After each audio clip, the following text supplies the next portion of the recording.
बड़े ध्यान से समझिएगा, क्योंकि श्वसन वाला जो चैप्टर है आपके एग्जाम में सीधा बन सकता है कि श्वसन तंत्र को समझाइए या श्वसन के प्रक्रम को समझाइए।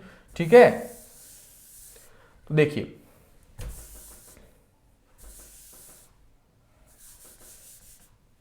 चलिए कोई बात नहीं। देखो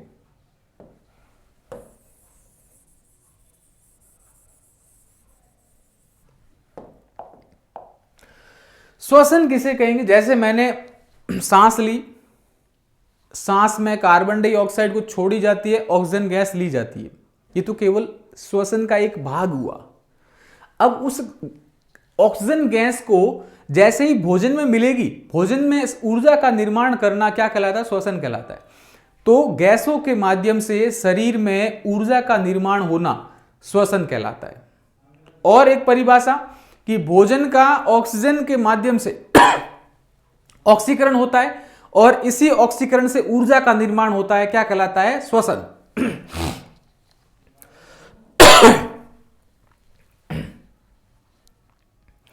पोषण प्रक्रम के दौरान ग्रहण की गई खाद्य सामग्री का उपयोग कोशिकाओं में होता है, जिससे विभिन्न जैव प्रक्रमों के लिए ऊर्जा की प्राप्ति होती, श्वसन कहलाता है। श्वसन किसे कहेंगे, देखो गैसों का अंदर लेना, और गैस फेफड़े में गई, फेफड़े से रुधिर में गई यानी ब्लड में गई, खून में गई, खून के माध्यम से उन जो भोज्य पदार्थ अपन ने ग्रहण किए उसमें ऊर्जा का निर्माण होगा। कोशिका में होता है, ध्यान रखना सारा का सारा प्रोसेस। तो ऊर्जा का निर्माण कहां होता है, कोशिका में होता है।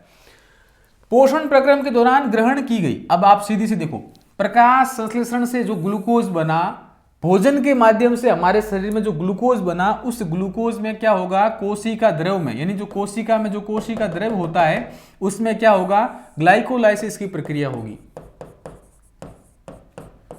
इसी ग्लाइकोलाइसिस प्रक्रिया में क्या होगा, पाइरुवेट एवं ऊर्जा का निर्माण होगा। अब देखो, अब श्वसन को और अधिक अपन डिटेल से देखें तो क्या होगा, ये पाइरुवेट एवं ऊर्जा क्या करेगी, यदि ऑक्सीजन नहीं है तो छोटे छोटे जो जीवाणु होते हैं उनमें ऑक्सीजन की आवश्यकता नहीं होती है, वो श्वसन नहीं करे तो भी चलेगा। उनमें क्या होगा, ये पाइरुवेट एवं ऊर्जा का जो भाग है वो एल्कोहल बनाएगा, क्या बनाएगा, एथेनॉल बनाएगा, कार्बन डाइऑक्साइड बनेगा, ऊर्जा एवं ऊर्जा। एग्जाम्पल किसमें, यीस्ट। इस यीस्ट में कौन सी प्रक्रिया होती, किण्वन।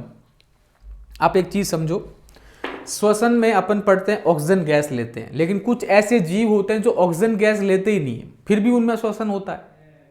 तो श्वसन होता है उनमें, कैसे होता है, वो क्या करते हैं, इन्हीं जो ग्लूकोज होता है उस ग्लूकोज को पाइरुवेट अम्ल में बदलते हैं। पाइरुवेट अम्ल इस ऑक्सीजन की अनुपस्थिति में क्या होगा, एथेनॉल बनाएगा, कार्बन डाइऑक्साइड बनाएगा और ऊर्जा का निर्माण करता, बहुत कम ऊर्जा प्राप्त होती है। और ये ऐसा किस में होता है, यीस्ट में। यीस्ट का मतलब कवकों में। दूसरा, ऑक्सीजन का अभाव। तो देखो, आप जैसे ही दौड़ भाग करके आते हो, व्यायाम करते हो, तो आपकी श्वसन की गति बढ़ जाती है, ठीक बात। अब देखो, अब एक चीज समझिएगा, जैसे ही आप श्वसन में जो दौड़ भाग करते हो, श्वसन की गति क्यों बढ़ती है, क्योंकि ऑक्सीजन अधिक चाहिए, ऊर्जा अधिक चाहिए। अब माना कि ऑक्सीजन की कमी हो गई तो आपको थकान महसूस होगी। यदि आप लंबी लंबी सांस लेते हो, ऑक्सीजन की पूर्ति करते हो, आप लंबे समय तक दौड़ पाओगे। और यदि आपकी सांस फूल जाती है तो आप कम समय तक दौड़ पाओगे। कारण क्या उसमें, क्योंकि उसमें ऑक्सीजन की शरीर में कमी हो जाती है। अब जैसे ही शरीर में ऑक्सीजन नहीं होगी, शरीर में ऑक्सीजन नहीं होने पर क्या होगा, शरीर की मांसपेशियों में लैक्टिक अम्ल बनेगा और थोड़ी मात्रा में ऊर्जा बनेगी, और इसी लैक्टिक अम्ल के कारण हमको थकान महसूस होती है। आपसे डायरेक्ट पूछ ले कि आपको थकान महसूस क्यों होती है, तो लैक्टिक अम्ल के कारण होती है, क्योंकि जैसे ही मांसपेशियों में ऑक्सीजन की कमी हो जाएगी, इसी ऑक्सीजन की कमी के कारण मांसपेशियों में लैक्टिक अम्ल का जमाव हो जाएगा, और इस लैक्टिक अम्ल के जमाव के कारण क्या होती है, थकान महसूस होती है। अगला है ऑक्सीजन की उपस्थिति। अब देखो, अपना काम यहां होगा, है ना, अपना काम एक तो मांसपेशियों वाला था, दूसरा यहां है। अब अपन ऑक्सीजन ले रहे हैं, श्वसन ले रहे हैं। अब श्वसन लेने से क्या होगा, ये जो ऑक्सीजन है कोशिका में जाएगी, कोशिका के अंदर माइटोकॉन्ड्रिया में क्या होगा, ऊर्जा का निर्माण होगा, और इस प्रोसेस में क्या होगा, कार्बन डाइऑक्साइड गैस बाहर निकलेगी, जल का निर्माण होगा और ऊर्जा का निर्माण होगा। और ये कोशिका में कहां होता है, माइटोकॉन्ड्रिया में होता है। इसीलिए माइटोकॉन्ड्रिया को कोशिका का शक्ति गृह कहते हैं। शक्ति का मतलब ऊर्जा, कोशिका में ऊर्जा का निर्माण कहाँ होता है? माइटोकॉन्ड्रिया में होता है। अब श्वसन में देखो कैसे होता है। श्वसन आप दो प्रोसेस से ले सकते हो, या तो नाक से ले सकते हो या मुख से ले सकते हो। सांस नाक से ले सकते हैं या मुख से ले सकते हैं, ठीक है। इसके बाद में क्या होगा? श्वसन जाएगा श्वास नाल में, यानी जो गैसें होगी किस में जाएगी? श्वास नाल में। श्वास नाल के बाद में किस में जाएगी? यहां छोटी छोटी क्या होती है? श्वसनी होती है, श्वसनी। श्वसनी के बाद में श्वसनिकाओं में जाएगी, छोटी छोटी श्वसनिकाएं होती है। आप एक चीज समझो, देखो ये वापस इस प्रकार से नाक बन गया, मुंह बन गया, ये टोपी वाला आदमी बन गया, ये अपना फेफड़ा बनाते हैं अपन, ये फेफड़ा बन गया। अब देखना, बड़े ध्यान से समझिएगा, सांस को अंदर लिया, या तो नाक से ले लिया या मुंह से ले लिया, ये अपनी ये क्या है? श्वास नाल। ये चित्र बनाने आने चाहिए भाई। यदि आपसे पूछ ले श्वसन की प्रक्रिया का वर्णन करो तो चित्र बनाना आना चाहिए आपको। श्वास नाल एकदम छल्लेदार संरचना का होता है, और छल्ले कैसे होते हैं? सी आकार के। और ये छल्ले किसके बने? उपास्थल, यानी अस्थि के नहीं, अस्थि मतलब हड्डी, हड्डी के नहीं, उपास्थल छल्ले होते हैं, ताकि इसको दबा भी सकते हैं और छोड़ भी सकते हैं। तो ये उपास्थल छल्लों से श्वास नाल का निर्माण होता है। ये श्वास नाल आगे छोटे छोटे श्वसनी में बदलती है, और ये श्वसनी किसमें बदलती है? श्वसनिकाओं में बदलती है। और इन्हीं के ऊपर छोटे छोटे गोलाकार गुब्बारे समान संरचना होती है, इनको बोलते हैं वायु कुपिकाएं। वायु कुपिकाएं, तो ठीक है। तो श्वसनिकाओं के आगे जो गुब्बारेकार संरचना होती है इन्हें बोलते हैं, क्या बोलते हैं? वायु कुपिकाएं, एल्वोलाई। और इन्हीं वायु कुपिकाओं से क्या होता है? शरीर में जो ऑक्सीजन गैस होती है और कार्बन डाइऑक्साइड होती है, उनका आदान प्रदान होता है। ठीक बात। तो ये श्वसन का बेसिक बात हुई अपने सामने। अब अपन आगे देखते हैं।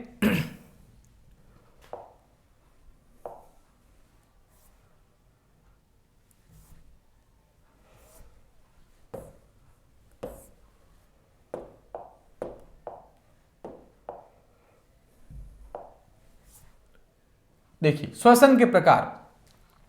श्वसन दो प्रकार के होते हैं। यदि वायु की उपस्थिति में हुआ तो वायवीय, यानी ऑक्सिक, और या एरोबिक। यदि वायु की अनुपस्थिति में हुआ तो एन एरोबिक या अवायवीय श्वसन हो गया। तो श्वसन दो प्रकार के होते हैं। अवायवीय यानी सीधी सी बात है, वायु की अनुपस्थिति, वायु मतलब ऑक्सीजन की अनुपस्थिति में। वायवीय श्वसन ये किसमें होगा? जिसमें वायु यानी ऑक्सीजन की क्या होती है? उपस्थिति होती है। देखो ये देखो, गैस गई फेफड़ों में, फेफड़े फूलेंगे, जैसे ही गैस बाहर आई फेफड़े पिचक जाएंगे। ठीक है। वायवीय श्वसन, ऑक्सीजन की उपस्थिति में होने वाला श्वसन वायवीय श्वसन होता है। वायु का मतलब वायवीय, मतलब वायु मतलब ऑक्सीजन, और ऑक्सीजन की उपस्थिति में हो रहा है तो वायवीय श्वसन। ग्लूकोज का इसमें पूर्ण रूपेण अपचयन होता है, इसलिए आपको लंबी लंबी सांसें लेने को कहा जाता है। क्यों? क्योंकि ग्लूकोज का पूर्ण रूपेण अपचयन या उपचयन होता है। कार्बन डाइऑक्साइड, पानी और ऊर्जा इससे मुक्त होती है। यह कोशिका द्रव में एवं माइटोकॉन्ड्रिया में होता है। तो ध्यान रखना, वायवीय श्वसन कहां होता है? कोशिका द्रव और माइटोकॉन्ड्रिया में, इसलिए माइटोकॉन्ड्रिया को कोशिका का शक्ति गृह कहते हैं। अधिक ऊर्जा उत्पन्न होती है। एक ध्यान रखना, वायवीय श्वसन से कितनी एटीपी बनती है? 36 एटीपी बनती है। उदाहरण मानव, तो मानव में कैसा श्वसन होता है भाई? वायवीय भी होता है। अवायवीय कहां होता है? मांसपेशियों में, थकान होने के दौरान। ठीक है। तो ये आप बातें ध्यान रखना। श्वसन दो प्रकार के, वायवीय अवायवीय श्वसन। वायवीय श्वसन में क्या होगा? वायु की उपस्थिति होगी, और अवायवीय श्वसन में क्या होगा? अवायवीय श्वसन में क्या होगा? सीधी सी बात है, वायु की अनुपस्थिति होगी। अगली बात अपन करते हैं अवायवीय श्वसन। ऑक्सीजन की अनुपस्थिति में जो श्वसन होता है वो अवायवीय है। इसमें ग्लूकोज का अपूर्ण होता है, पूर्ण उपचयन नहीं होता है, अपूर्ण अपचयन होता है। इसी कारण से इनके साथ में क्या बनता है? एथेनॉल, लैक्टिक अम्ल, कार्बन डाइऑक्साइड और ऊर्जा मुक्त होती है। और ये ऊर्जा बहुत ही कम होती, केवल 2 एटीपी। वहां 36 एटीपी थी, यहां केवल 2 एटीपी बन रही है। आप यकीन मानिए कि वायवीय श्वसन और अवायवीय श्वसन में आप फर्क देखिए। 36 एटीपी, यहां ओनली फॉर 2 एटीपी। ठीक है। ये केवल कोशिका द्रव में होता है और बहुत ही कम ऊर्जा उत्पन्न करता है, केवल 2 एटीपी ऊर्जा उत्पन्न करता है। उदाहरण यीस्ट। यदि आपसे पूछ ले श्वसन क्या है तो गैसों के माध्यम से भोज्य पदार्थों का ऑक्सीकरण करके ऊर्जा का निर्माण करना श्वसन कहलाता है। श्वसन 2 प्रकार का होता है, वायवीय और अवायवीय श्वसन। वायवीय श्वसन वायु की उपस्थिति में होता है, यह मानव में होता है, बहुत अधिक ऊर्जा का निर्माण होता है। एक ग्लूकोज से 36 एटीपी बनती है और ग्लूकोज का पूर्ण रूपेण उपचयन होता है। यहां अवायवीय श्वसन में क्या लिखोगे, अवायवीय श्वसन में वायु की अनुपस्थिति में होता है और ये यीस्ट में होता है। इसमें क्या होता है, एथेनॉल, लैक्टिक अम्ल, कार्बन डाइऑक्साइड का निर्माण होता है। बहुत कम ऊर्जा का निर्माण होता है, केवल कितनी 2 एटीपी का निर्माण होता है। ठीक है, तो ये श्वसन की बात हुई कि श्वसन में 2 प्रकार की चीजें होती है, वायवीय श्वसन और अवायवीय श्वसन। अब अपन बात करते हैं मानव में श्वसन कैसे होता है। बड़े ध्यान से समझिएगा, बहुत ही रोचक चैप्टर है। देखो मानव में श्वसन कैसे होगा कि मानव में सबसे, देखो डायग्राम बनाना आना चाहिए आपको। ये नाक है, नाक से भोजन आगे जाए, सॉरी वो जो गैस होगी मुख गुहा से भी ले सकते हैं, फिर श्वास नली में जाएगी। यहां होता है कंठ, कंठ के बाद में आपने देखा होगा जैसे ही आप भोजन करते हो तो एक ढक्कन होता है एपिग्लोटिस, वो बंद हो जाता है ताकि इस श्वास नाल में क्या होगा, श्वास नाल में जो भोजन होता है वो नहीं जा पाता है। ठीक है, तो नासाद्वार और मुख गुहा से गैसें अंदर जाती है, श्वास नली के पास पहुंचती है। श्वास नली में उपास्थल वलय होते हैं, उपास्थल वलय का मतलब छल्ले होते हैं, ये सी आकार के छल्ले होते हैं इस प्रकार से। अब ये किस में बदलेगी, अब ध्यान रखना, पहले बनेगी श्वसनी, फिर श्वसनिका, फिर वायु कुपिका या कुपिका कोश। ये देखो ये श्वसनी, श्वसनिकाएं और ये फिर वायु कुपिका, गुब्बारे नुमा संरचना। और इसके बाहर होती पसलियां, फेफड़े के बाहर किसकी होती है, पसलियां होती है। इसके नीचे एक मांसपेशी लगी होती, उस मांसपेशी को बोलते हैं डायाफ्राम। यदि आपसे पूछ ले फेफड़े के नीचे कौन सी मांसपेशी होती है, डायाफ्राम।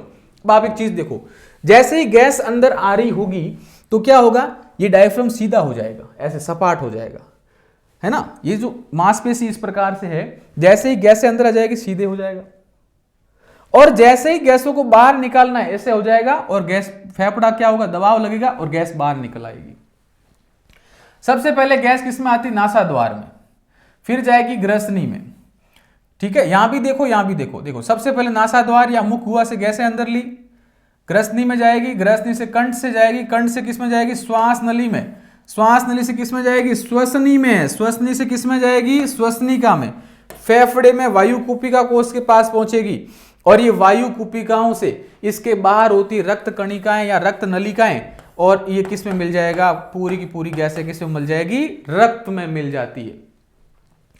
तो बोलो पहले गैस किस में है, नाक या मुख के माध्यम से जाएगी ग्रसनी के पास, फिर कंठ के पास, श्वास नली के पास, ये श्वास नली के पास श्वसनी, श्वसनी से श्वसनिकाएं, फिर वायु कुपिकाओं में, और वायु कुपिकाओं से जो गैसें होती है रक्त में घुल जाती है। ठीक है, तो ये श्वसन का डायग्राम आना चाहिए, एग्जाम में सीधा प्रश्न आएगा, ध्यान रखिएगा। और अपन को एग्जाम में अच्छे नंबर लाने हैं तो चित्र बनाने आने ही चाहिए, क्योंकि बिना चित्र के कभी भी नंबर नहीं आते। ठीक है, अब मानव की श्वसन की प्रक्रिया कैसे होती, बड़े ध्यान से समझो। पहला है अंतः श्वसन। अंतः श्वसन का मतलब क्या होता है, अंतः श्वसन का मतलब समझिएगा, अंतः श्वसन का मतलब गैस को अंदर लेना। ठीक है, तो इससे जो वक्ष गुहा पसलियां हैं वो फैल जाती है। अंतः श्वसन में वक्षीय गुहा फैलती है, पसलियों से संलग्न पेशियां सिकुड़ती है, वक्ष ऊपर की ओर बढ़ता है, बाहर की ओर गति करता है, जिससे वायु क्या होगी, अंदर की ओर जाएगी। क्यों, क्योंकि अंदर फेफड़े जैसे ही फैलेंगे तो वायु दाब कम होगा, बाहर वायु दाब ज्यादा होगा, गैसें अंदर जाएगी। गुहा में वायु दाब कम होता है, इसी कारण फेफड़ों में क्या होती है, वो वायु भर जाती है। अब वापस देखो, अंतः श्वसन का मतलब गैसों का अंदर लेना। गैस अंदर कैसे लोगे, फेफड़े फैलेंगे, वक्ष जो पसलियां होती वो फैलेगी, इसी कारण से वायु अंदर जाएगी, और अंदर जाने से क्या होगा, अंदर जाने से ध्यान रखना फेफड़े फैलेंगे, डायफ्राम नीचे जाएगा, जो पसली होती नीचे जाएगी, फेफड़ों में गैस भरेगी, वायु कुपिकाओं के पास जाएगी गैस, और फिर ब्लड में घुल जाएगी। तो ये सारा का सारा अंतः श्वसन होता है। ये देख रहे हो आप, यहाँ से गैस अंदर जाएगी, क्योंकि जैसे ही ये पसलियाँ होती फैलेगी, ये डायफ्राम नीचे जाएगा और पूरा का, देखो ये डायफ्राम नीचे जा रहा है, देखो पूरा का डायफ्राम नीचे जा रहा है। सांस बाहर छोड़नी, ऊपर जाएगा, फिर नीचे जाएगा, ऊपर जाएगा, नीचे जाएगा, ऊपर जाएगा, नीचे जाएगा, ऊपर जाएगा। तो ये प्रोसेस चलता है पूरा पूरा अंत श्वसन के अंदर। अंत श्वसन के बाद में आप देखिएगा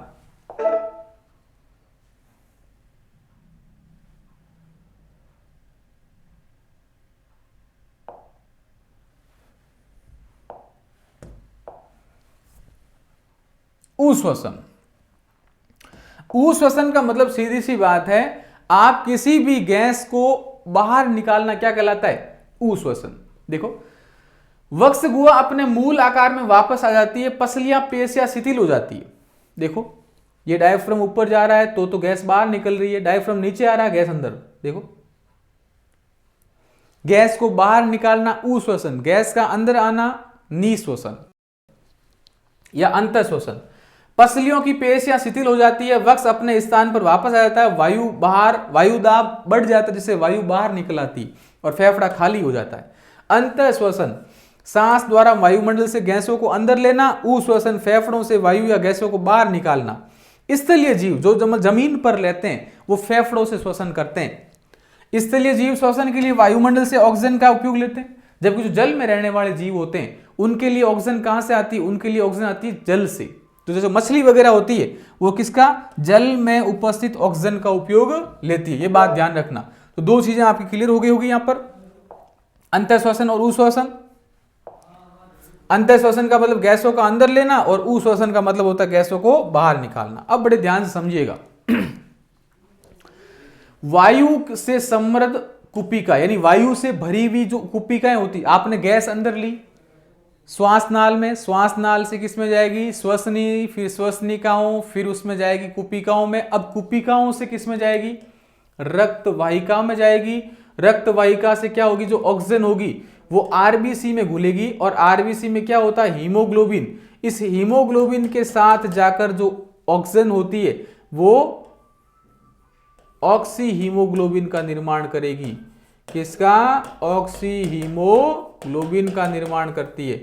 HbO2 मतलब ऑक्सी हीमोग्लोबिन, क्योंकि हीमोग्लोबिन जब भी ऑक्सीजन से जुड़ेगी ऑक्सी हीमोग्लोबिन का निर्माण करेगी और यह धमनी द्वारा ऑक्सीजन ऊतकों में पहुंचेगी।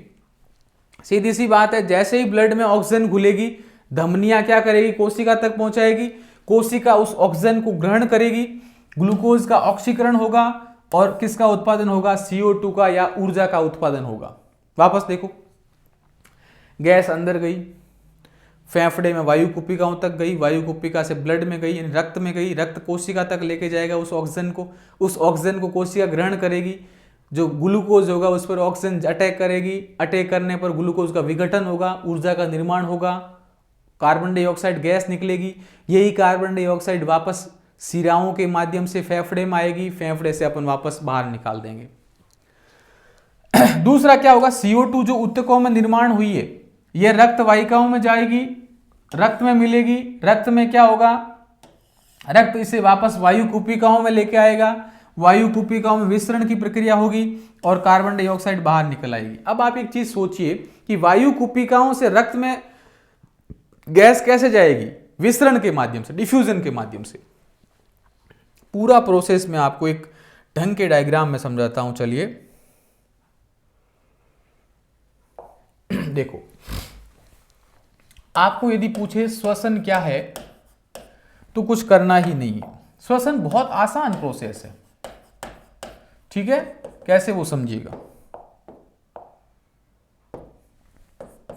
सबसे पहले होता है श्वसन की या सांस लेना। सबसे पहला प्रोसेस होता है सांस लेना।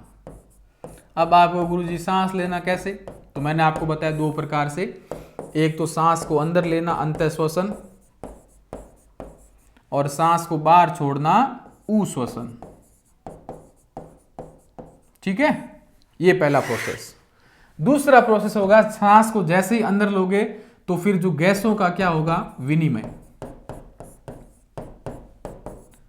गैसों का क्या होगा? विनिमय होगा। ये विनिमय किस पद्धति से होगा? विसरण की पद्धति से। विसरण का मतलब अधिक सांद्रता से कम सांद्रता की ओर।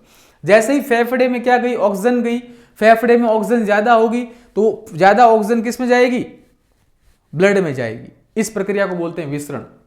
अधिक सांद्रता से कम सांद्रता की ओर गैसों का प्रवाह विसरण कहलाता है। अब जो गैस घुली है उसका क्या होगा, परिवहन। तो गैसों का तीसरा होगा परिवहन। ये परिवहन किस माध्यम से, यदि कोई ऑक्सीजन गैस है या कार्बन डाइऑक्साइड गैस है, यदि ऑक्सीजन गैस है तो वो हीमोग्लोबिन के साथ जुड़ जाएगी, हीमोग्लोबिन गैस के साथ जुड़ जाएगी, और हीमोग्लोबिन गैस के साथ जुड़ने पर ऑक्सी हीमोग्लोबिन बनेगा। तो ऑक्सीजन का परिवहन हीमोग्लोबिन करता है, यानी आरबीसी करती है, जबकि कार्बन डाइऑक्साइड का कार्बोनेट के रूप में होती है, कार्बोनेट के रूप में होती है। और फिर लास्ट में जो गैस होती है किसके पास पहुंचती है, कोशिका के पास पहुंचती है। और इस कोशिका में क्या होगा, या तो वायु की उपस्थिति में होगा तो वायवीय, और वायु की अनुपस्थिति में होगा तो अवायुवीय श्वसन होता है। ठीक है, वायवीय में 36 एटीपी बनती है, मैंने आपको बताया था, और इसमें केवल 2 एटीपी बनती है। ये केवल किस में होती है, यीस्ट में होती है। और मानव में कौन सी होती है, वायवीय श्वसन होता है। अवायवीय कहां होता है, थकान के दौरान होता है। ठीक है, तो ये पूरा का पूरा श्वसन का प्रोसेस है। आप इसका स्क्रीनशॉट ले लेना या फिर कॉपी में लिख लेना, इसको एक बार रिवीजन करके देख लेना। अब देखो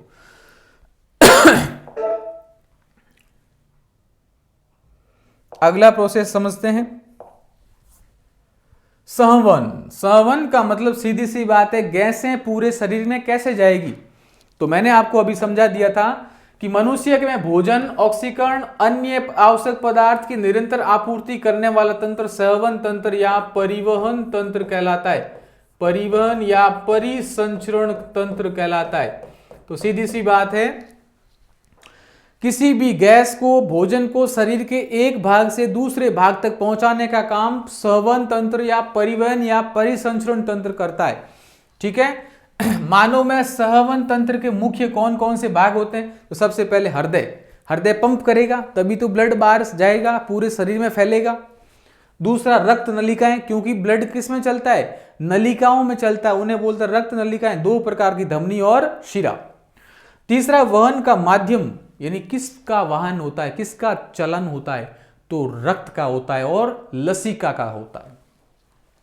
अब देखो, रक्त में 2 चीजें होती, एक तो कणिकीय भाग और दूसरा द्रवीय अवयव। आप एक बात समझिए, रक्त में कितने भाग, 2 भाग, एक तो कणीय और दूसरा द्रवीय यानी लिक्विड फॉर्म में। लिक्विड फॉर्म में होती प्लाज्मा और कणीय भाग में होती रुधिर कणिकाएं। इन्हीं रुधिर कणिकाओं में 3 प्रकार की आरबीसी यानी लाल रक्त कणिका, दूसरी श्वेत रक्त कणिका, तीसरी है रक्त प्लेटलेट्स या रुधिर पट्टिकाएं। लाल रक्त कणिकाओं, इनका काम होता है ऑक्सीजन, कार्बन डाइऑक्साइड का परिवहन करना, मैंने आपको बताया था। आरबीसी में हीमोग्लोबिन होता है और ये हीमोग्लोबिन ऑक्सीजन का परिवहन करता है। तो इस आरबीसी का यानी लाल रक्त कणिकाओं का काम होता है गैसों का परिवहन। दूसरा, श्वेत रक्त कणिकाएं, शरीर में रोगों से लड़ने की क्षमता कौन प्रदान करती है, डब्ल्यूबीसी यानी श्वेत रक्त कणिका। और तीसरा होता है प्लेटलेट्स, ये रुधिर का थक्का जमाने में सहायक होता है। आप तो इतना ध्यान रखो, सबसे पहले परिसंचरण तंत्र, ऐसा तंत्र जो गैसों को, भोजन को शरीर के एक भाग से दूसरे भाग तक पहुंचाने का काम करता है, संवहन कहलाता है। इसमें 3 भाग होते हैं, पहला कौन सा, हृदय, दूसरा कौन सा, रक्त नलिकाएं, और तीसरा होता है रक्त। रक्त में कितने भाग, 2 भाग, एक तो कणिकाएं, दूसरी होती है प्लाज्मा। प्लाज्मा एक लिक्विड फॉर्म यानी द्रव के रूप में होता है, जबकि कणिका 3 भागों में बटी होती है, आरबीसी, डब्ल्यूबीसी यानी प्लेटलेट्स। आरबीसी को बोलते हैं लाल रक्त कणिका, डब्ल्यूबीसी को बोलते हैं श्वेत रक्त कणिका, और तीसरी को बोलते हैं प्लेटलेट्स या बिंबाणु। ये 3 भागों में बटी होती है। इस आरबीसी का काम होता है गैसों का परिवहन करना, और इसी आरबीसी यानी लाल रक्त कणिकाओं के कारण खून का रंग लाल होता है। लाली मेरे लाल की, लाली मेरे लाल की, जित देखूं बित लाल, लाली देखण मैं गई, मैं भी हो गई लाल। तो खून का रंग कैसा होता है, लाल होता है, ध्यान रखिएगा। और किससे कारण होता है, रुधिर कणिकाएं, कौन सी, लाल रक्त कणिकाओं के कारण। ठीक है, रुधिर का रंग कैसा होता है, लाल होता है। अब देखिए अगला, अब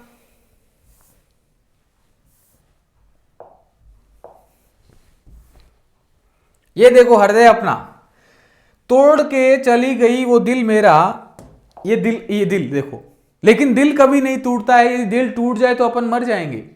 दिल कभी भी नहीं टूटता है, केवल हम सोचते हैं ऐसा। मस्तिष्क का भाग हाइपोथैलेमस होता है, वो प्यार की भावना जगाता है। हृदय कभी भी सोच नहीं सकता। यदि हृदय टूटना होता तो कब का टूट जाता। लेकिन हम गानों में क्या उपयोग लेते हैं, तोड़ के चली गई मेरा दिल। अरे बावड़े, यदि दिल ही तोड़ना था तो तू कब का चला जाता। दिल कभी भी नहीं टूटता। देखो रक्त वाहिका दो प्रकार की, धमनी और शिरा। अब आपको गुरुजी ये रक्त वाहिका कैसी, एक तो होती है, देखो आप जैसे ही इस हाथ को दबाओगे तो आपको देखो ये नसें बाहर निकलती है। इन नसें दो प्रकार की, एक तो बिल्कुल लाल होगी, एक होगी नीली। नीली होगी वो होगी शिरा, और लाल होगी वो धमनी। धमनी हमेशा शुद्ध रक्त चलाती है, धमनी में प्योर रक्त होता है, लाल होगा, इसी कारण से वो लाल रक्त धमनी कहलाती है। और ये धमनी हमेशा हृदय से बाहर निकलती है, और हृदय से जैसे ही बाहर निकलेगी, हृदय से जैसे ही रुधिर पंप के माध्यम से बाहर निकलेगा, शुद्ध रक्त होगा, और ये शुद्ध रक्त को लेके कौन जाती है, धमनी। यानी ऑक्सीकृत रुधिर को हृदय से शरीर के विभिन्न अंगों तक कौन लेके जाती है, धमनी। यानी हृदय से रुधिर को कौन लेके जाती है, धमनी लेके जाती है बच्चों। धमनी की भित्ति बहुत मोटी होती है। मोटी क्यों होती है, क्योंकि यदि पाइप मोटा नहीं होगा तो जो ट्यूबवेल से पानी आता है उसका प्रेशर सहन नहीं कर पाएगा। तो हृदय से जितना भी प्रेशर से खून बाहर निकलता है, धमनी की दीवारें मोटी होती है, इस कारण सहन कर पाती है। ठीक है, और बहुत ही अधिक लचीली होती है। तो धमनियों के बारे में ध्यान रखना, एक तो हृदय से शरीर में खून को लेके जाती है, कैसे खून को, ऑक्सीकृत रुधिर को लेके जाती है। लेकिन एकमात्र ऐसी धमनी जो अशुद्ध रुधिर यानी अनऑक्सीकृत रुधिर को लेके जाती है, उसका नाम है फुफ्फुसीय धमनी।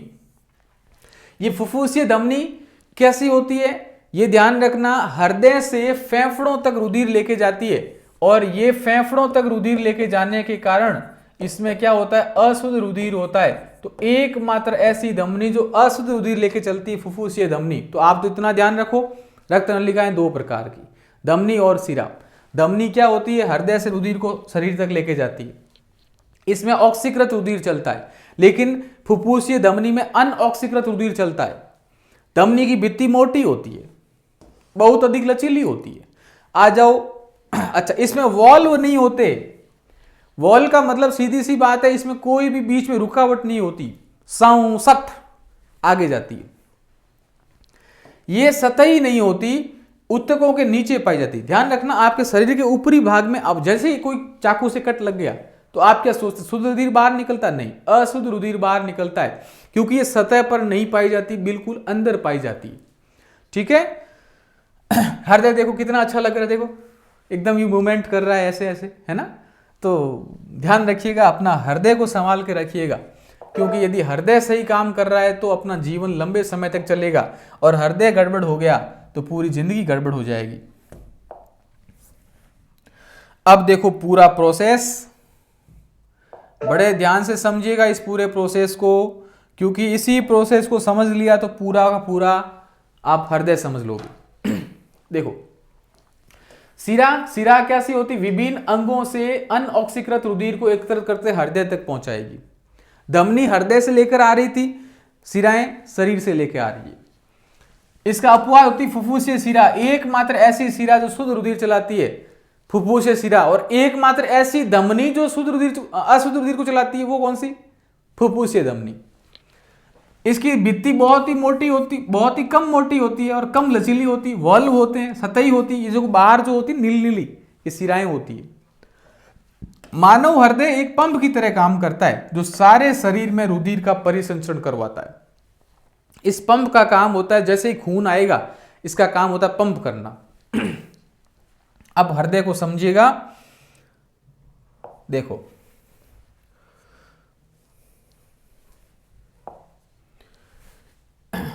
किसी को बचपन में खत भेजा होगा ऐसे दिल बना के, अपना हृदय भी ऐसा ही होता है।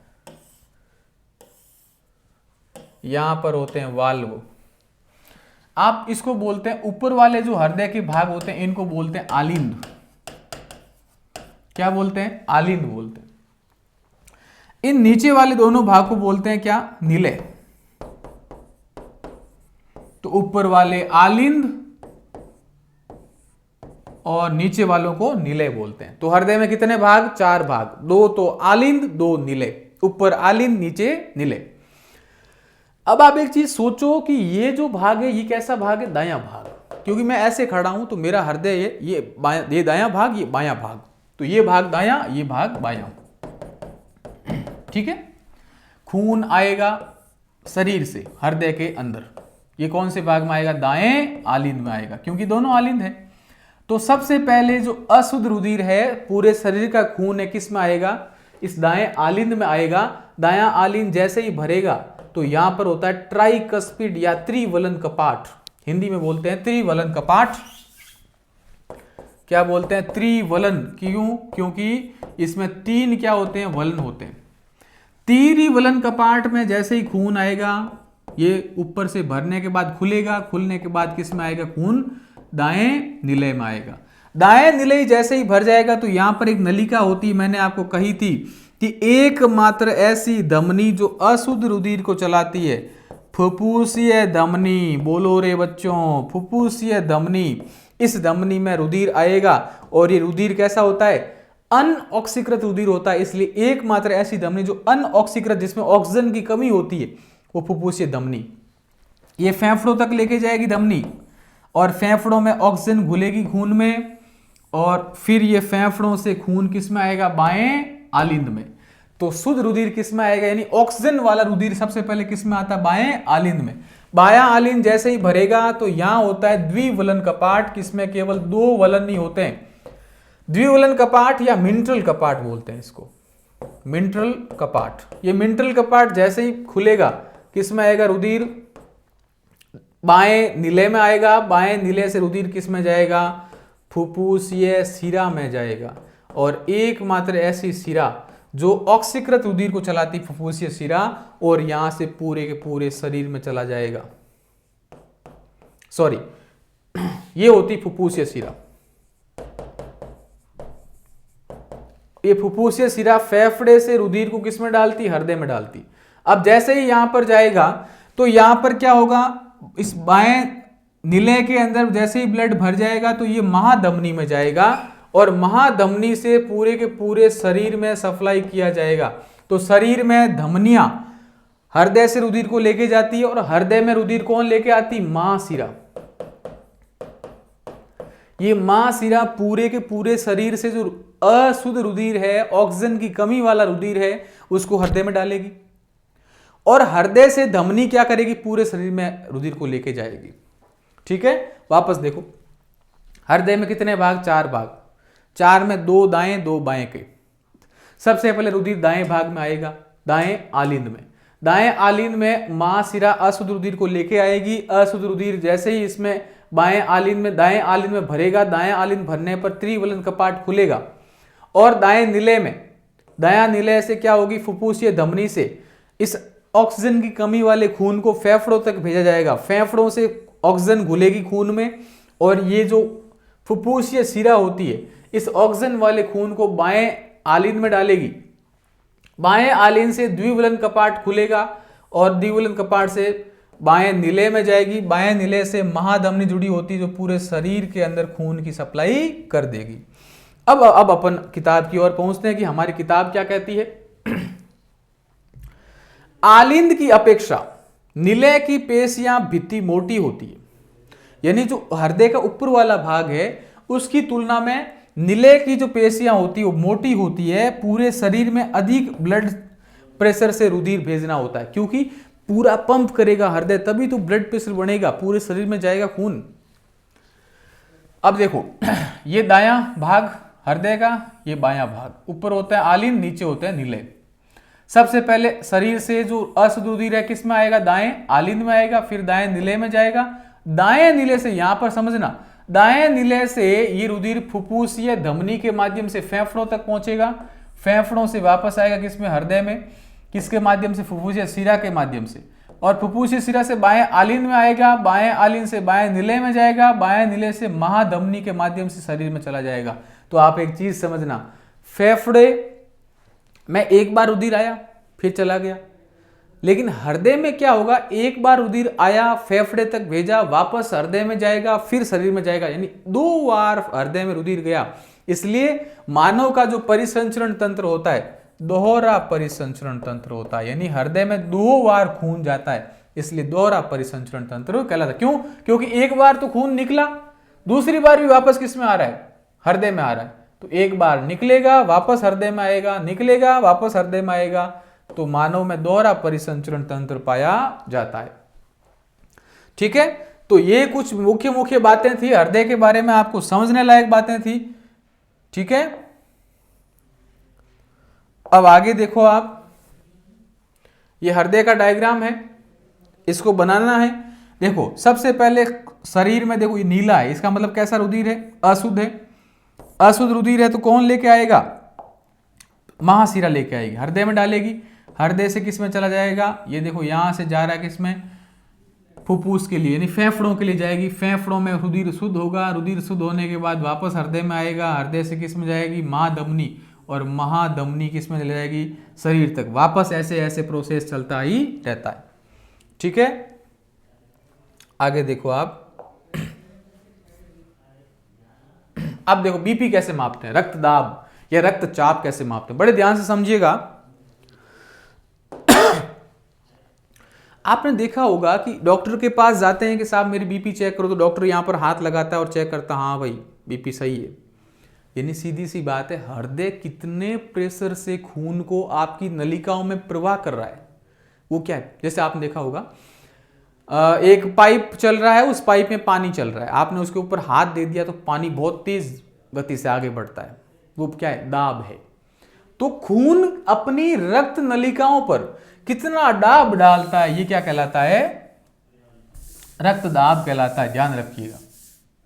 देखो रुधिर वाहिकाओं की भित्ति के विरुद्ध जो दाब लगा होता है रुधिर के माध्यम से, रुधिर दाब या रक्त दाब कहलाता है। यह दाब शिराओं की अपेक्षा धमनियों में बहुत अधिक होता है, क्योंकि हृदय से कौन निकलती है, धमनी, और हृदय पर प्रेशर बहुत अधिक होता है, इस कारण से धमनियों में दाब अधिक होता है।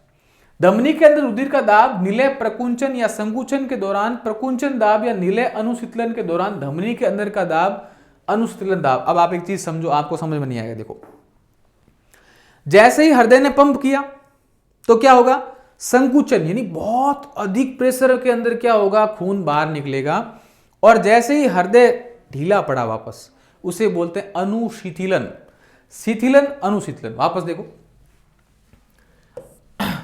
धमनी के अंदर का दाब अनुशीतलन दाब कहलाता है। वापस देखो, जब भी धमनी के अंदर रुधिर का दाब निलय प्रकुंचन या संकुचन के दौरान प्रकुंचन दाब, यानी जैसे ही हृदय पंप करेगा, प्रकुंचन करेगा, तो कैसा दाब है, प्रकुंचन दाब, और जैसे ही हृदय ढीला पड़ेगा उसे बोलते हैं क्या, अनुशीतलन दाब कहते हैं। सामान्य प्रकुंचन दाब यानी जैसे ही हृदय प्रेशर डालता है तो 120 mm, तो आपको पता है आपकी बीपी कितनी होती है, 120 या 80 mm ऑफ Hg।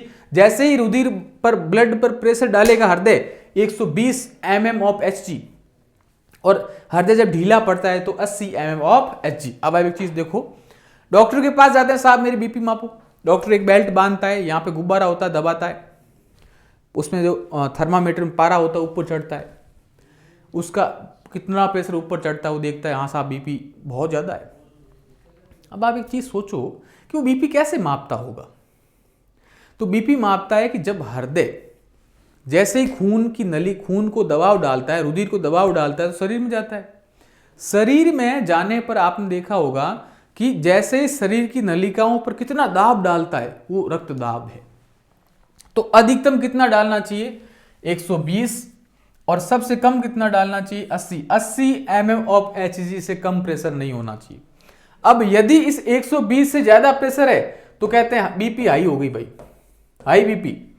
और 80 mm ऑफ Hg से यदि किसी का दाब, रक्त दाब कम है तो लो बीपी, साहब हमारी बीपी कम होगी।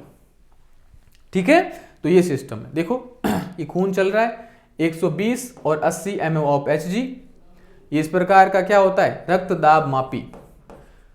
रक्त दाब को किससे मापते हैं, रक्त दाब मापी या स्पिग्मोमैनोमीटर, इंग्लिश में क्या बोलते हैं, स्पिग्मोमेनोमीटर, ठीक है। 120 देखो, ये देखो जैसे ही बेल्ट बांधा 120 आया, और सबसे कम यदि बीपी कम है तो क्या होगा, 80 से नीचे आ जाएगी। बीपी हाई कब होगी, जब 120 से ऊपर होगी तो बीपी हाई, 120 से कम बीपी लो, ठीक है। स्टेथोस्कोप से ध्वनि सुन सकते हैं। हृदय धड़कन किससे सुनते हैं, स्टेथोस्कोप डॉक्टर कान में डालता है, कान से डालने पर अपन को यहां छाती पे लगाता, बोलता सांस लो, अपन सांस लेते हैं, वो क्या बोलता है, हाँ साहब ठीक है, यानी वो स्टेथोस्कोप है। लेकिन रक्तदाब किससे मापते हैं, स्पिग्मोमेनोमीटर से मापते हैं। तो ये बातें आपको समझ में आई कि रक्तदाब किससे मापते हैं, स्पिग्मोमेनोमीटर से मापते हैं। अब आगे देखो, लस्सी का, यहां पर थोड़ा अलग पादपों में बात करते हैं। तो पादपों में जो आपने देखा होगा, पादप में भी नलिकाएं होती है। पेड़ पौधा भी तो अपना भोजन ऊपर ले जाता है, नीचे ले जाता है, पानी को ऊपर सोखता है ना। तो ये कैसे होता है, उसमें भी नलिकाएं होती, जैसे अपने अंदर नसें होती है वैसे ही पेड़ पौधों में भी नसें होती है। देखो, जड़ से जैसे ही किसी पानी को ऊपर लेके जाएगा तो वो ले जाता है जाइलम के माध्यम से, यानी भूमि से, जो मतलब जमीन से जड़ों के माध्यम से पानी ऊपर जाता है, किसके माध्यम से, जाइलम के माध्यम से, ठीक बात। और इन पत्तियों में प्रकाश संश्लेषण से क्या बनता है, भोजन। तो भोजन ऊपर से नीचे जाता है, जबकि जल नीचे से ऊपर जाता है। और ये भोजन किस में जाता है, फ्लोएम में। तो पेड़ पौधों में सवन ऊतक कितने प्रकार के, दो। सेवन का मतलब चलाने वाले, कितने प्रकार के, दो, जाइलम, फ्लोएम। जाइलम का काम है जल को जड़ों के माध्यम से पेड़ तक पहुंचाना, और फ्लोएम का काम है भोजन को पत्तियों से पेड़ के अन्य भागों तक पहुंचाना। तो जाइलम देखो, ये जड़ है, इस जड़ से पानी सोखेगा और ऐसे पहुंचेगा पत्तियों तक। जबकि फ्लोएम में क्या होगा, पत्तियों से क्या करेगा, ये जड़ों तक भोजन को पहुंचाएगा। लस्सी का एक तरल उत्तक है जो रुधिर प्लाज्मा की तरह होता है, लेकिन इसमें अल्प मात्रा में मोटीन होता है, प्रोटीन होता है। लस्सी का वहन में सहायता करता है, ठीक बात है। पादपों में परिवहन दो ऊतकों के माध्यम से, जाइलम और फ्लोएम। जाइलम जल का परिवहन करता है, जबकि फ्लोएम खनिज लवणों भोज्य पदार्थों का परिवहन करता है, जबकि जाइलम जल एवं खनिज लवणों का परिवहन करता है। तो बोलो बच्चों, पेड़ पौधों में किसी भी पदार्थ को एक जगह से दूसरे जगह पर कौन लेके जाएगा, जाइलम एवं फ्लोएम। जाइलम और फ्लोएम पेड़ पौधों में परिवहन करते हैं, पादपों में परिवहन करते हैं। जाइलम जल का और खनिज लवणों का जड़ से पत्तियों तक, फ्लोएम भोज्य पदार्थों का पत्तियों से जड़ों तक। याद कैसे रखना है, ज से जाइलम, ज से जल।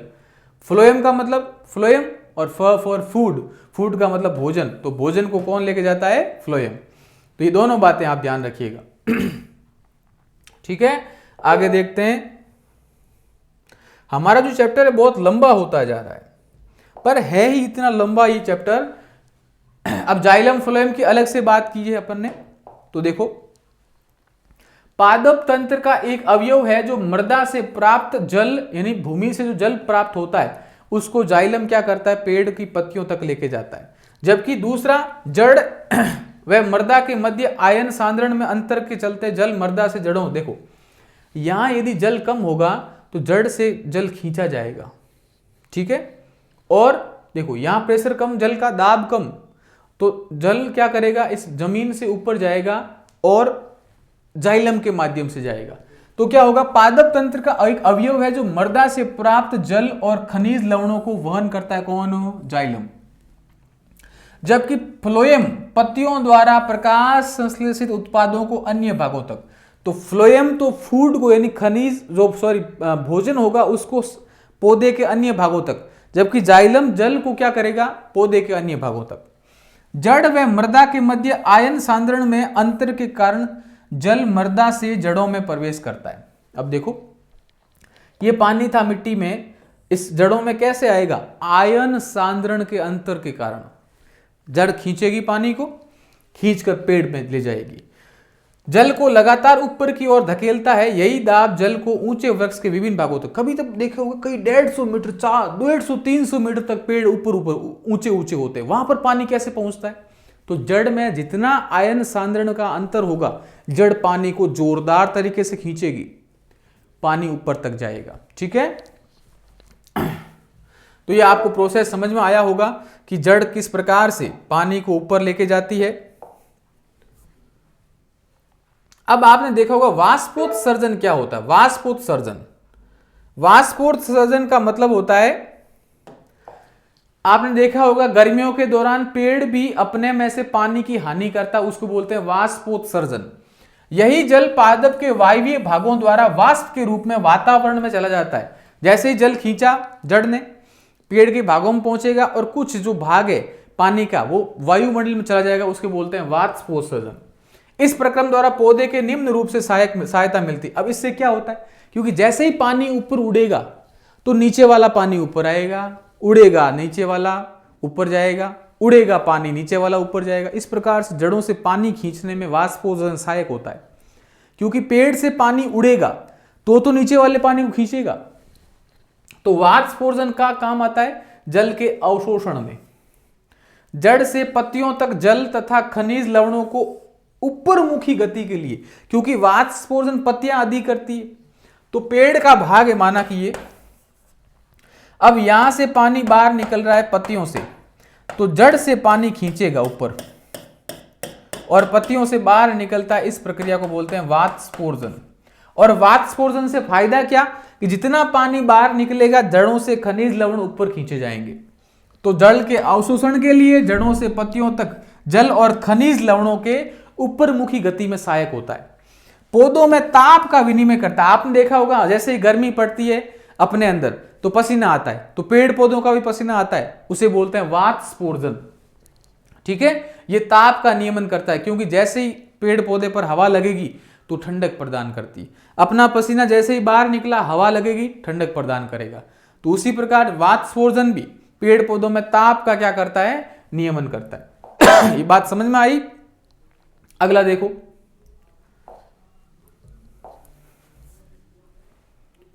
वाष्पोत्सर्जन के बाद में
अगली बात करते हैं भोजन तथा दूसरे पदार्थों का स्थानांतरण पौधों में कैसे होता है। तो बड़े ध्यान से देखिएगा।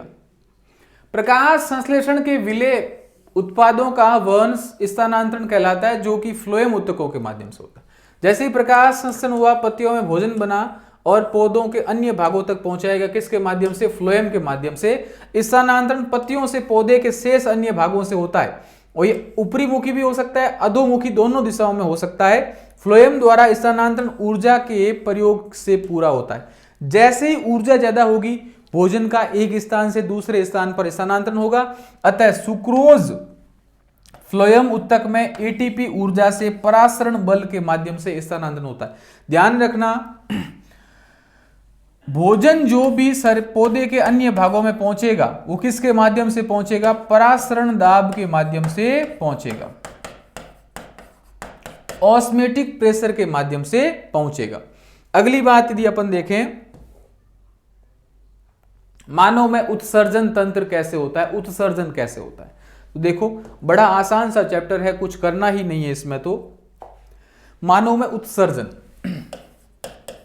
उत्सर्जन कैसे होता है, देखो बड़े ध्यान से समझिएगा। मानव में उत्सर्जन किसके माध्यम से होता है? वृक्क या किडनी के माध्यम से होता है। ठीक है, तो मानव में कितनी किडनी होती है भाई? 2 किडनी होती। इस प्रकार की संरचना होती किडनी की। इसका अपन एकदम अच्छा डायग्राम बनाएं तो इस प्रकार से बना सकते हैं। ये किडनी होती है सेम के बीज के आकार की। ठीक है, ये मूत्र नलिका होती है, मूत्र इससे अपन त्यागते हैं। ठीक है, इसके ये होती किडनी या वृक्क, इसके नीचे लगा होता है मूत्राशय, जहां मूत्र इकट्ठा होता है और जहां से मूत्र बाहर निकलता है उसे बोलते हैं मूत्र नलिका। किडनी 2 होती, एक इस प्रकार से इस तरफ भी लगी होती किडनी। ठीक है, और ये जो मूत्र नलिका होती इसके अंदर, किडनी के अंदर भाग होते हैं नेफ्रॉन। क्या होते हैं? नेफ्रॉन या वृकाणु, जो कि खून को छानकर अपशिष्ट पदार्थ बाहर निकालते हैं। तो मानव में जो उत्सर्जन तंत्र है बड़े आसान का है, बड़े आराम से। कैसे? देखो, मानव में अपशिष्ट पदार्थ शरीर में, अब उत्सर्जन तंत्र की परिभाषा कैसे लिखोगे? देखो, मानव के शरीर से अपशिष्ट पदार्थों को बाहर निकालने के लिए मौजूद तंत्र उत्सर्जन तंत्र कहलाता है।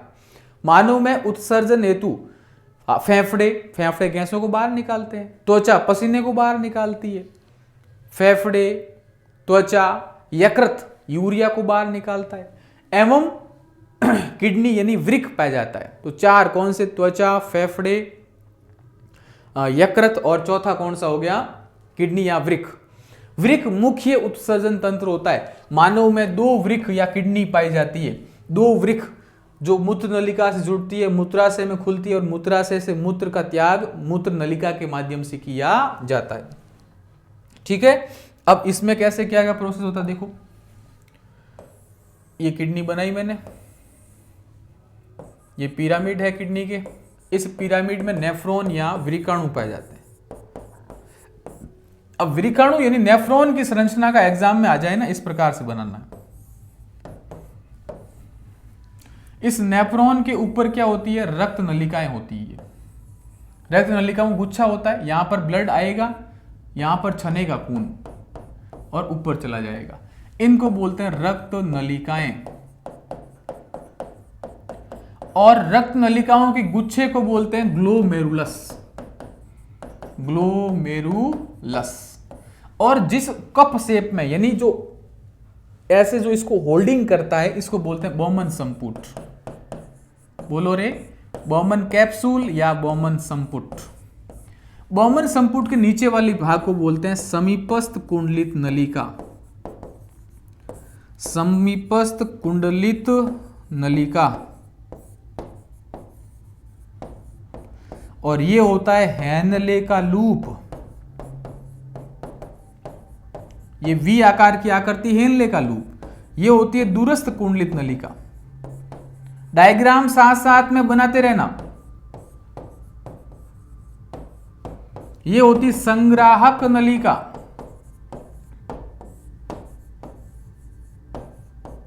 ये किसकी संरचना है भाई? वृकाणु या नेफ्रॉन। वृकाणु या इसको इंग्लिश में बोलते हैं नेफ्रॉन। कुछ नहीं करना है, ऐसे डायग्राम बनाना है। उसका सबसे ऊपर क्या होगा? खून आएगा रक्त नलिकाओं के माध्यम से, किसमें? बोमन संपुट में। बोमन संपुट से किसमें जाएगा? समीपस्थ कुंडलित नलिका में। समीपस्थ कुंडलित नलिका से किसमें जाएगा? दूरस्थ कुंडलित नलिका। दूरस्थ कुंडलित नलिका से आएगा संग्राहक नलिका। और संग्राहक नलिका किसमें खुलेगी? मूत्र नलिका में। मूत्र नलिका से मूत्र किसमें जाएगा? मूत्राशय में। मूत्राशय से मूत्र नलिका से बाहर निकाल देंगे। अब आप बड़े ध्यान समझो, ये किडनी है, किडनी में पिरामिड है, इस पिरामिड के ऊपर क्या है, नेफ्रॉन है।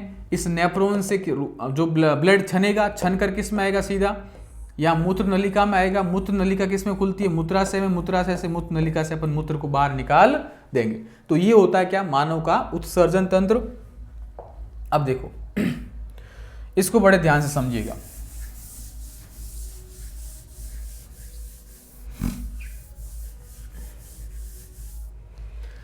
वह जैव प्रक्रम जिसमें जीवों की उपापचय प्रक्रियाओं के दौरान जो अपशिष्ट पदार्थ बचा है उसको शरीर से बाहर निकाला जाता है, उसे उत्सर्जन कहते हैं।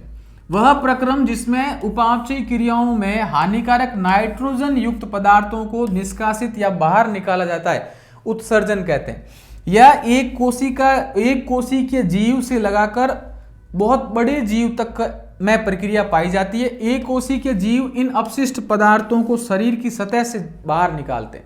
यानी अमीबा क्या करता था, मैंने आपको बताया था, भोजन को अंदर लेगा, अपशिष्ट पदार्थ को शरीर से सतह से क्या कर देगा, बाहर निकाल देगा।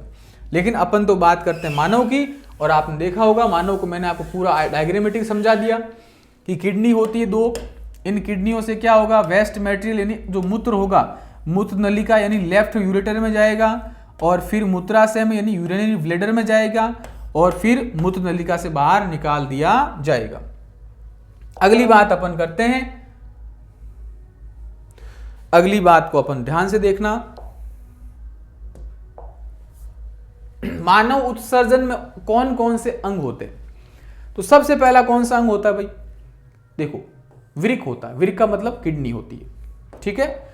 वृक्क के बाद में अपन देखें तो एक तो होता है बायां वृक्क और दूसरा दायां वृक्क। इससे जुड़ी होती मूत्रवाहिनी, मूत्रवाहिनी से जुड़ता है मूत्राशय, फिर मूत्र मार्ग। कुछ नहीं करना है, 2 किडनी बनाओ ऐसे, एक इस साइड भी बना दो, इन किडनियों को जोड़ दो मूत्राशय से, मूत्राशय को जोड़ दो मूत्र नलिका से। ये तो क्या हो गई वृक्क, ये मूत्रवाहिनी, और ये हो गया मूत्राशय, और ये हो गई मूत्र नलिका। तो एक जोड़ी किडनी होती है, एक जोड़ी मूत्रवाहिनी यानी 1 और 2 यानी एक जोड़ी मूत्रवाहिनी, एक होता है मूत्राशय और एक होता है मूत्र मार्ग। तो 4 भाग होते हैं भाई मानव के उत्सर्जन तंत्र में। वृक्क मूत्र बनने के बाद में मूत्रवाहिनी से होता हुआ मूत्राशय में एकत्रित होता है कौन, मूत्र। मूत्र बनने का उद्देश्य रुधिर से वर्ण्य यानी हानिकारक पदार्थों को छानकर बाहर निकालना होता है। जो मूत्र में जो हानिकारक पदार्थ होते हैं वो किडनी उसे छानती है खून में से, और मूत्र के माध्यम से अपन बाहर निकालते हैं। तो समझ में आ गया होगा कि मूत्र का निर्माण क्यों होता है, क्योंकि हानिकारक पदार्थों को शरीर से बाहर निकालना क्या होता है, आवश्यक होता है। इसलिए मूत्र निर्माण की प्रक्रिया कैसे, मैंने आपको बताया था कि उस मूत्र निर्माण में किडनी होती है, और किडनी यानी वृक्क होता है। उस वृक्क में छोटे छोटे क्या होते हैं, वृकाणु। उस वृकाणु में देखो, वृक्क की संरचनात्मक एवं क्रियात्मक इकाई को वृकाणु या नेफ्रॉन कहा जाता है। वृकाणु मुख्य भाग इस प्रकार है। वृकाणु में सबसे पहले मैंने आपको बताया था कोशिका गुच्छ या ग्लोमेरुलस। ये डायग्राम वापस देख लो, ये देखो ग्लोमेरुलस यानी खून को लेके आने वाली रक्त नलिकाओं का गुच्छा ग्लोमेरुलस कहलाता था। यह पतली भित्ति वाली रुधिर कोशिकाओं का गुच्छा होता था। इसके नीचे कौन सा, बोमन संपुट, इसके नीचे क्या, नलिकाकार भाग, और ये कौन सी, संग्राहक नलिका। तो वृकाणु में 4 भाग होते हैं। उसका अगला देखो,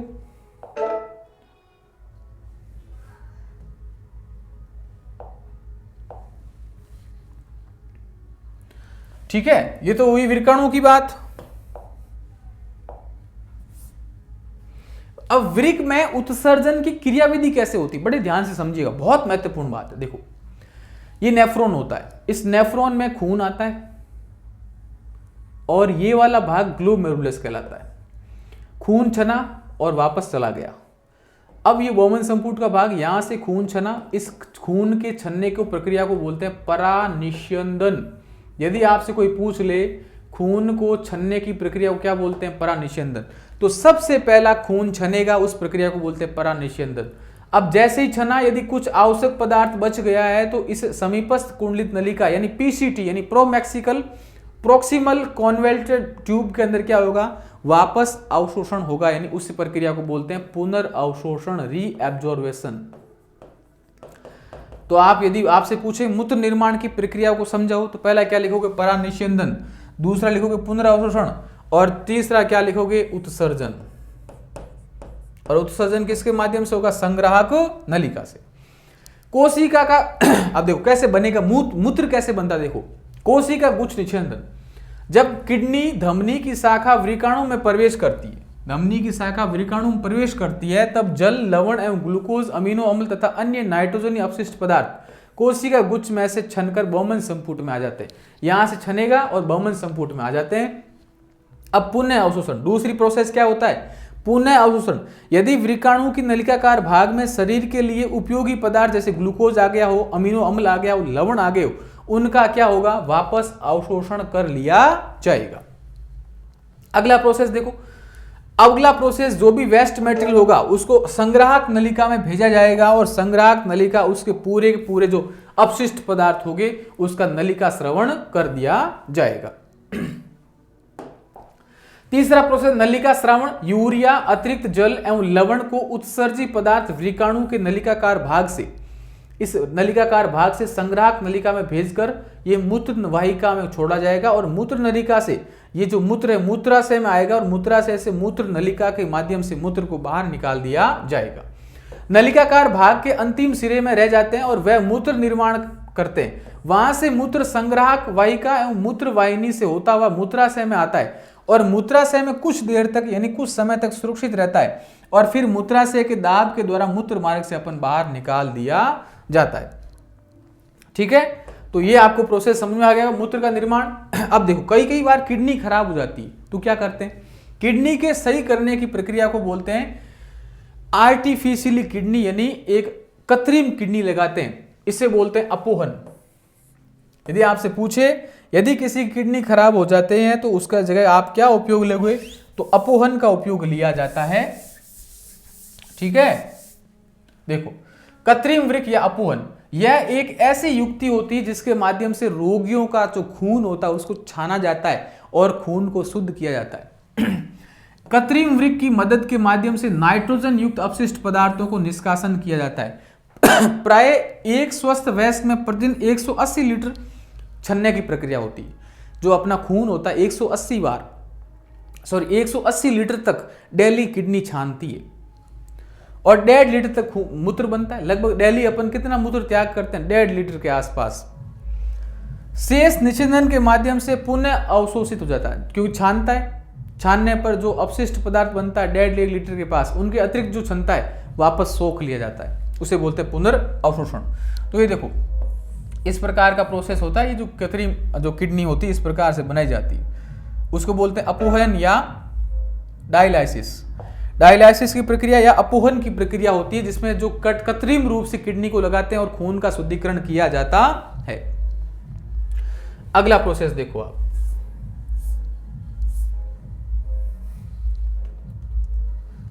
अब पादपों में उत्सर्जन, पेड़ पौधों में उत्सर्जन कैसे होता है। तो आपने देखा होगा जैसे ही तापमान बढ़ेगा तो वाष्पोर्जन के माध्यम से जो पानी है वो बाहर निकलता है, जैसे अपना मूत्र बाहर निकलता है वैसे पेड़ पौधों में भी वाष्पोर्जन होता है। पादपों में उत्सर्जन किसके माध्यम से होता है, देखो पहला वाष्पोर्जन की प्रक्रिया के द्वारा पादप अतिरिक्त जल का छुटकारा पा सकते हैं। बहुत से पादप अधिकांश अपशिष्ट पदार्थ कोशिकीय रिक्तिका से संचित रहता है। अब देखो जो कोशिका में अपशिष्ट पदार्थ होते हैं वो क्या होगा, कोशिका में कुछ अलग जगह पर क्या होगा, सुरक्षित रह जाता है। अन्य अपशिष्ट पदार्थ रेजिन जैसे गोंद, ये सारे अपशिष्ट पदार्थ, अपन गोंद खाते हैं वो पेड़ पौधों के लिए कोई काम का नहीं होता, वो अपशिष्ट पदार्थ होता है। रेजिन के रूप में वो पुराने जाइलम में संचित रहते हैं। पादप कुछ अपशिष्ट पदार्थों को अपने आसपास मर्दा में भी उत्सर्जित कर देते हैं। ठीक है, आपने देखा होगा बबूल के पेड़ के आसपास कोई पेड़ पौधा बहुत कम पनपता है। उसका कारण क्या है, क्योंकि बबूल का पेड़ मिट्टी में भी अपशिष्ट पदार्थों का त्याग करता है और वो बहुत हानिकारक होते हैं जो अन्य पेड़ पौधों को पनप से रोकते हैं। ठीक है, अगली बात,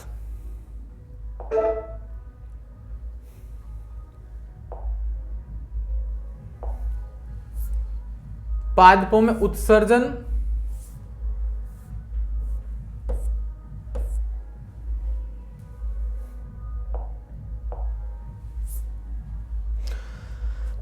तो ये थी अपना चैप्टर चैप्टर नंबर 6 जैव प्रक्रम, इसमें अपन ने पढ़ा पेड़ पौधों को और जीव जंतुओं को। मैंने मेरा पूरा प्रयास किया था कि इसको 3D में समझाऊं। बहुत लंबा चैप्टर था तो थकान महसूस हो गई होगी थोड़ी सी, पर मैंने पूरा जोश के साथ पढ़ाया। आपको अच्छा लगा होगा। इसको 2-3 बार रिवीजन करना, अब अपनी किताब को पढ़ना, बहुत अच्छे से समझ में आएगा। नोट्स बनाते रहना साथ साथ में, ढंग से समझना।